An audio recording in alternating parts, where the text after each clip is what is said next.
يعني ايه يا جماعة؟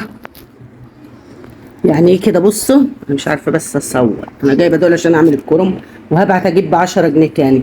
يعني ايه اجيب الحزميتين دول كده اهم، وحديتين اهم كده.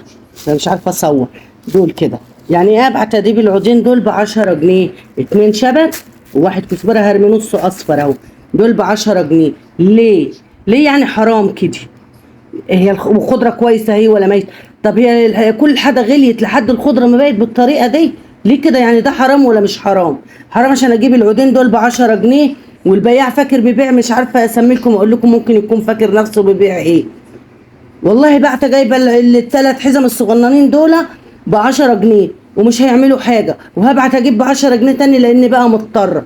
ده عود اهو، اهو 2 هم من دي وواحد كزبره ودول ب10 جنيه. ليه؟ ليه يعني؟ ليه اللي الناس فيه ده؟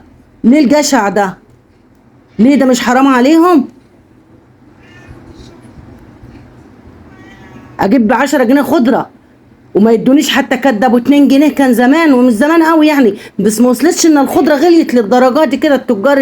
التجار اللي بيمسكوا الحاجه ويعملوا فيها كده ولا مين؟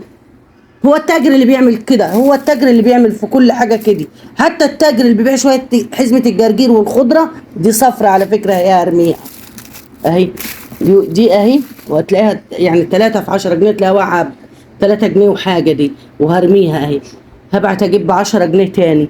ده حرام، ده حرام عليهم والله. عشان انا اجيب للكرومبه عودين، يا ريت حتى انا ما داخلينش مزاجي اصلا.